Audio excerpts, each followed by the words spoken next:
થરાદ 4 રસ્તા ખાતે ફરીથી શૌચાલય તાત્કાલિક બનાવવા લોક માંગ ઉઠવા પામી છે। સ્થાનિક લોકોએ જણાવ્યું હતું કે મુસાફરો 4 રસ્તા બસની રાહ જોતા ઊભા હોય ત્યારે શૌચાલય વિના અગવડતા પડે છે। થરાદ 4 રસ્તા ખાતે જાહેર શૌચાલય ફરી બનાવવામાં આવે તેવી માંગ લોકો કરી રહ્યા છે। થરાદ 4 રસ્તા ઉપર જાહેર શૌચાલય આવેલું હતું, જે માર્ગ મકાન વિભાગ દ્વારા 4 લાઇન રસ્તાની કામગીરીમાં તોડી પાડવામાં આવ્યું હતું, જેથી ત્યાં લોકોને જરૂરિયાત હોય 4 રસ્તા ખાતે શૌચાલય ફરી બનાવવામાં આવે તેવી માંગ કરવામાં આવી છે। સ્થાનિક લોકોએ જણાવ્યું હતું કે મુસાફરો 4 રસ્તા બસની રાહ જોતા ઊભા હોય ત્યારે શૌચાલય વિના તેઓને અગવડતા પડે છે।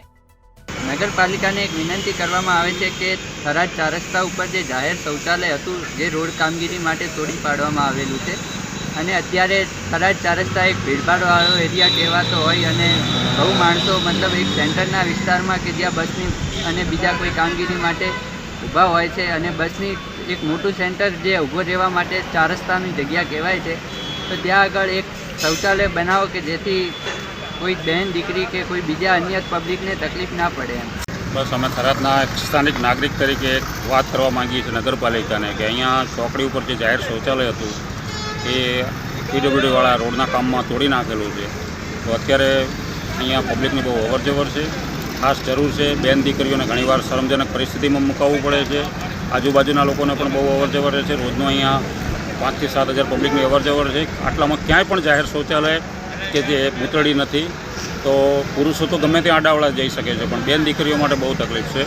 તો આ એક વિચારવા જેવી વસ્તુ છે। તો અહીંયા ચોકડી ઉપર નગરપાલિકા અને આરએનબી કે જે કંઈ હોય વિભાગ એ વિચારી અને એક જાહેર શૌચાલય બનાવે એવી અમારી આમ પ્રજાની માગણી છે। જે થરાદ ખાતે જે વર્ષો જૂનું આવેલું શૌચાલય હતું એ આરએનબી દ્વારા તોડી પાડવામાં આવેલું છે રોડના કામ માટે, તો એ શૌચાલય તોડી પાડવાના ભાવના લીધે અત્યારે ખૂબ જ તકલીફો પડી રહી છે। જે 6 થી 7 હજાર પબ્લિકને ડેલી અવરજવર રહે છે। સ્થાનિક વેપારીઓને પણ ત્યાં પણ ખૂબ જ તકલીફો પડી રહી છે। તો આ મોટડીનું કામ અને શૌચાલયનું કામ તાત્કાલિક અત્યારે જે ચાલુ થાય એવી આમ જનતાની લોક માગણી છે। Reporter Thanaji Rajput, Janadesh news, Banaskantha.